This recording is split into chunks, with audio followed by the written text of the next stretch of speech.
저는 프로그레시브 하우스라는 장르를 메인으로 하는 DJ이자 프로듀서 아라웨이브라고 합니다. 본명은 부재혁입니다. 안녕하세요. 틱터뷰 운영진 이유빈, 백예빈입니다. 거의 3달 만에 촬영인데요. 그래서 특별히 헐트앤드 테크놀로지 융합전공 18학번의 유명인사, 대표 크리에이터 DJ 아라웨이브와의 인터뷰를 준비했습니다. 미친 친화력의 소유자, 홀tek에서 입은 모르면 간첩이죠. 틱터뷰의 첫 번째 화상, 그리고 셀프캠 인터뷰 지금 시작합니다. 들리는데? 그럼 시작할게. 불교 용어인 아라한에서 따왔는데 이 용어는 인간이 수양을 해서 갈 수 있는 최고의 경지를 말합니다.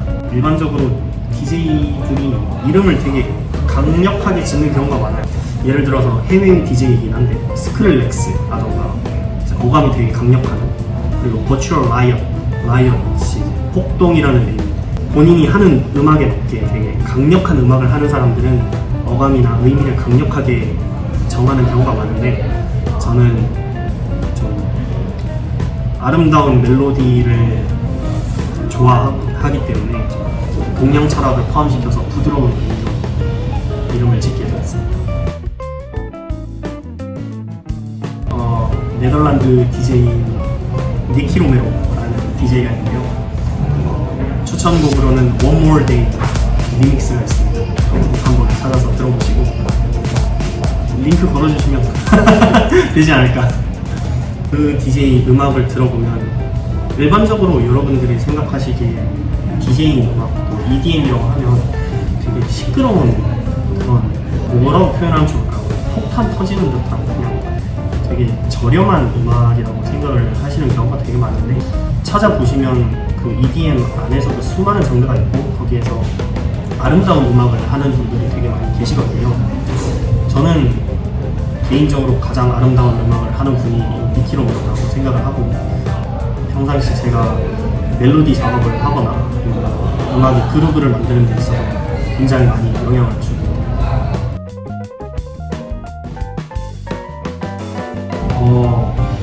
제가 고등학교 1학년 때 처음 전자음악을 들었는데, 그때 이제 한국을 지배하고 있었던 음악 장르가 있었어요. 어떤 옛날 프로그램 때문에. 그게 뭐냐면 쇼미더머니였어요. 음원 차트가 걔네들로 완전히 줄을 서 있었거든요. 근데 제가 그걸 들었을 때 몇몇 분들에겐 죄송하지만 너무 싫었어요.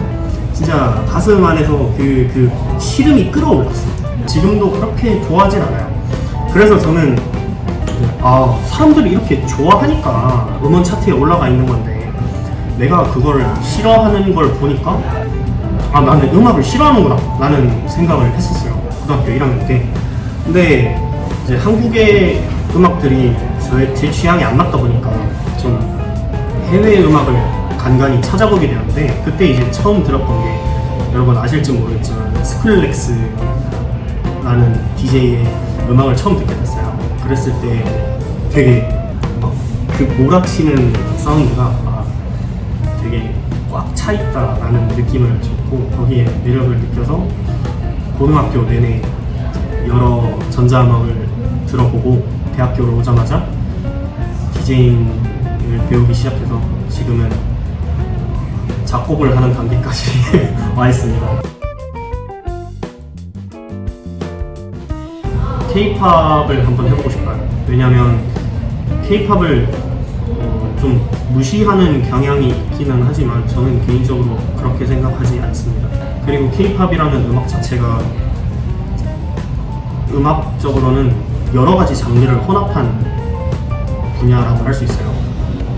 힙합이 나왔다가 하이라이트에서는 하우스 장르로 변했다가 또 다시 룸바톤이라던가 여러 가지 장르로 변환되고, 그게 한 곡인 3, 4분 안에 들어있는 게 K-팝의 특징이거든요. 오늘 마무리한 노래인데, 아실 분들은 아시겠지만 엑소의 피터팬이라는 곡을 리믹스를 한번 해봤어요.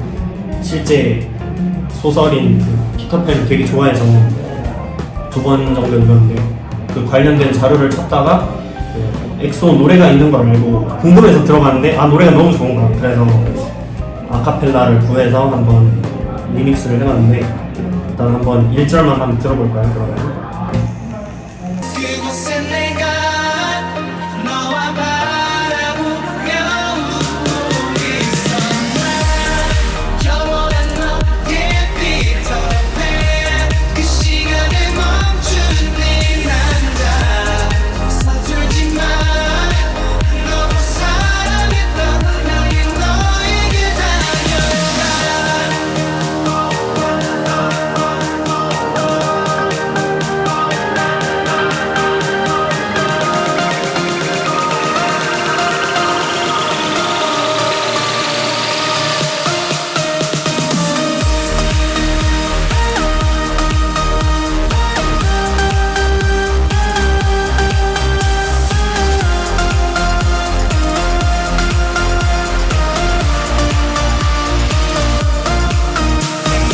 항상 구름 타고 날았지 이 정도 K-팝이나 그리고 EDM이나 현대적인 음악 같은 경우에는 이런 킥 소리가 되게 중요한데 킥에다가 제가 좋아하는 장르는 하우스라는 장르거든요.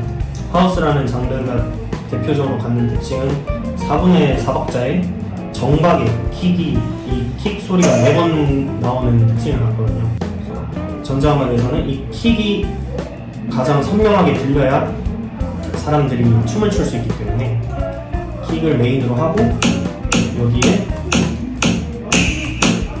이런 소리를 넣어주고 스네어처럼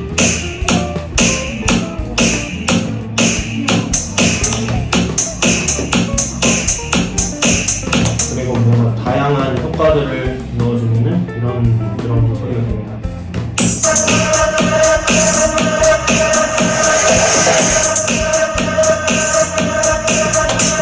여기에 이제 현대음악에서 K-팝을 포함한 현대음악에서 가장 중요한 거는 이 드럼 소리와 베이스의 그 티키타카가 굉장히 중요하거든요.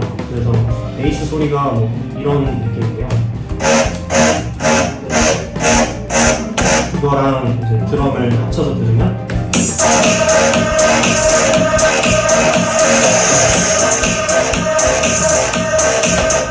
사실 여러분들이 음악을 들으면서 기억을 하는 거는 이런 주요한 멜로디가 되겠지만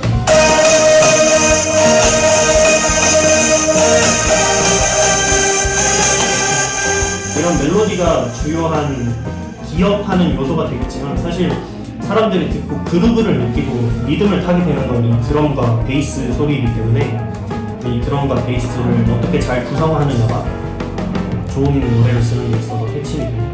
여기에서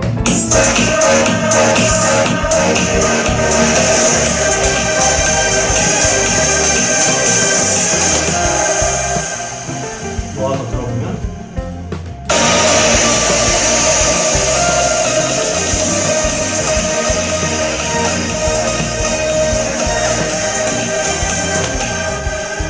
이런 느낌이 듭니다. 전자음악 그리고 현대음악에서는 사이드 체인이라는 기술이 있어요. 쉽게 이해를 하면 되게 자기 주장이 강한 두 친구가 한 방에서 산다고 생각을 하시면 돼요. 그래서 그 두 친구가 이제 합의를 본 거예요. 나는 오늘 여기 살 테니까 너가 나가라. 그리고 내일은 너가 들어와라. 내가 나갈 테니까. 이렇게 그 서로 시간차를 두고 양보를 해준 거죠. 이걸 들어보면 킥이 나오면 거기에 대해서 베이스 소리는 살짝 뒤로 밀려지게 되는 거예요. 이 베이스의 볼륨이 줄었을 때 킥이 들어가는 거예요. 그러면 시간적으로 티키타카가 되겠죠. 그래서 같이 들어보면은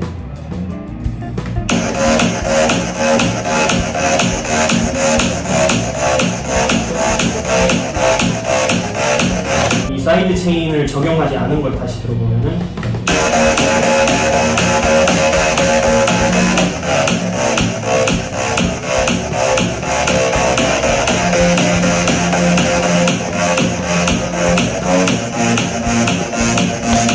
이렇게 그 킥과 베이스가 시간적으로 티키타카가 되어야 여러분들이 노래를 들으면서 고개를 까딱까딱 할 수 있는 그루브가 생긴다. 그 정도 느낌이 되겠네요. 음악적으로 K-팝을 도전하기 위해서는 되게 다양한 장르를 섭렵해야만 도전할 수 있어요. 나중에는 K-팝까지 잘 쓸 수 있는 아티스트가 되면 좋지 않을까 생각합니다. 세상에 쉬운 게 없구나. 정말 하면 할수록 어려워져요. 모든 분야가 그렇겠지만 음악도 그렇습니다. 정말 하면 할수록 배울 게 많아지고 어려워지고 디테일을 수정하고 그 디테일을 수정하는데 엄청난 시간이 소모되고 투자된 시간만큼 결과가 나오지 않을 때도 있고요. 음악이라는 분야 자체가 되게 초반에는 노력 대비 성과가 잘 안 나와요. 제가 지금 작곡을 시작한 지 1년 반 정도 됐는데 전혀 긴 시간은 아니지만 그래도 이제 제 개인적으로는 효과가 나오면 좋겠고 간단한 출시나 공연을 해서 용돈이라도 벌 수 있으면 좋겠는데 마땅치 않기 때문에 거기에서 오는 좀 좌절감도 있기는 하고요. 여러분들 아시다시피 정말 성공한 음악가들은 엄청난 성공을 하기 때문에 보고 계속 하고 있지 않나 생각합니다. 그러기 위해서 저도 나름의 계획을 가지고 있고 앞으로 어떻게 해나가야 될지에 대한 활동 계획도 세워두고 있습니다. 아무래도 불안정성이지 않을까 생각을 합니다. 부모님이 엄청 환영을 해주시는 분야도 아니고 성공할 확률도 희박하고 어느 분야나 정말 돈을 많이 벌고 크게 성공했다라고 할 수 있는 사람은 극소수거든요. 그래서 더 자세하게 얘기를 할 수는 있겠지만 정말 만약에 최상위를 목표로 한다면은 어느 분야를 하든지 간에 그건 어느 분야를 도전하든지 간에 그만큼의 성공을 자기가 원하는 만큼의 최대의 성공을 하기 위해서는 극단적인 노력을 해야 되고 극단적인 시간 투자를 해야 된다는 것은 어느 분야나 마찬가지인 것 같습니다. 안정적인 직업이 있나 하는 생각을 많이 해요.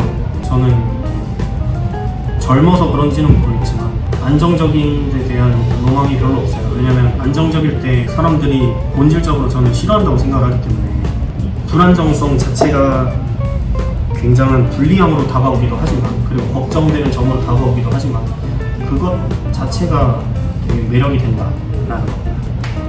그런 불안정성이 불리한 점인 동시에 이제 장점이 된다라는 거. 문화예술 자체가 굉장히 힘든 길이지만 가는 과정도 달콤하다.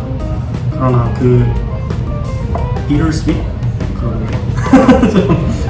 그런 느낌이 아닐까 생각합니다. 코로나가 지금 끝나기까지는 저도 많은 시간이 걸릴 것 같지만 그러나 시간이 지나면 충분히 사람이 모이는 그런 파티라던가 페스티벌이라던가 공연 문화도 다 회복이 되지 않을까 생각합니다. 이 사람들이 모이는 이유가 있을 텐데 그건 이제 제가 생각하기로는 3가지 이유를 꼽습니다. 춤, 술, 음악 이 3개라고 생각을 하는데 저는 이 3개가 굉장히 역사적으로 인간의 본성에 가까운 요소라고 생각을 하거든요. 그래서 코로나라는 바이러스가 이런 인간의 욕구를 무너뜨릴 정도는 아니라고 개인적으로 생각을 해서 시간은 오래 걸리겠지만 결국에는 회복이 될 것이다 라고 생각을 합니다.